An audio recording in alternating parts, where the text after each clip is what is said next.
Hello Booktube. Today I'm going to be giving you the fourth and final part of my review of Octopussy and The Living Daylights by Ian Fleming, which was published in 1966. This is the 14th and final entry in the James Bond series. I've read this as a general reread I'm doing of that series, which consists of 12 novels and 2 collections of short stories, of which this is the second. The story I'm going to be reviewing today is the final story in the collection, though it doesn't appear in this edition. 007 in New York. The story begins with James Bond landing at Idlewild Airport on a personal mission from M. A young woman who used to serve with the Secret Service but has now left, is now working in New York, has to be informed that her current boyfriend is a KGB officer. M is doing this because the girl was a first-class officer, and he wants to get her out of any trouble she may be in if the FBI or the CIA find out.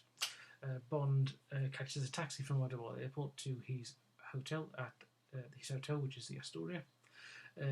Most of the story takes place. The rest of the story takes place during this journey, where Bond discusses that after meeting with the girl to inform her of what's happened, he's then going to meet up with a lady of his acquaintance who he can spend the night with, called Solange, and then spends most of the journey complaining about how most of the good things in New York have been ruined or changed, and they're no longer any good.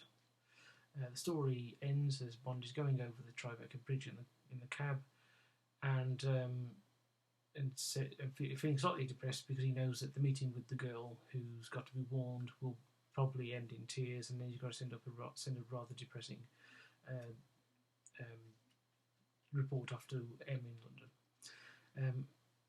007 in New York is a very strange short story. It's unlike any other of the short stories that you get from Ian Fleming.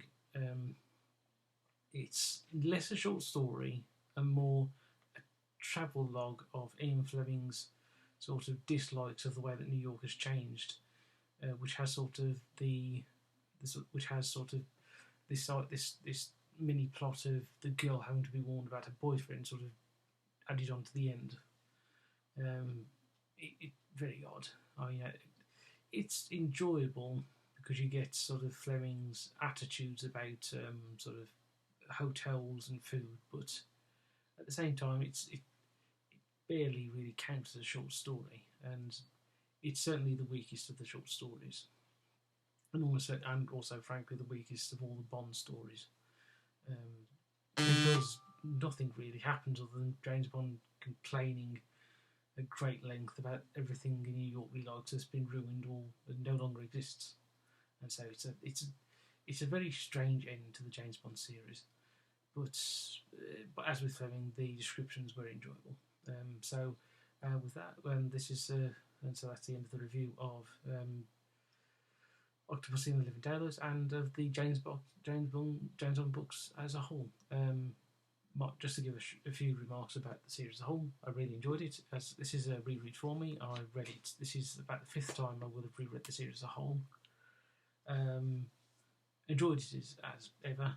I found, as I said, I found the scenes of the card playing really full of tension, which is something I found the last time I read it. But when I read it the first 2 times as a teenager, as a kid and then a teenager, I didn't find them as enjoyable. Those now for me are really tension-filled and really great to read.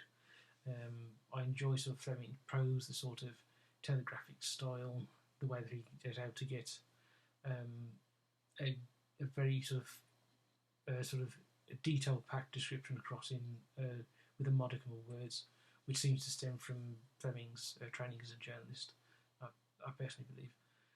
And overall, they're really good really good spy stories, really good adventure stories. We can't recommend them highly enough for somebody to read, especially if you're a fan of the films. You'll find that the books are different from the films, but also you'll find that particularly the early Sean Connery films and On Her Majesty's Secret Service get Fleming's style on screen really well. And if you like those films, you'll definitely like the James Bond books. And so with that, Booktube, I will say goodbye, and I will see you sometime in June for the 2 James Bond live streams. So with that, I'll say goodbye, Booktube.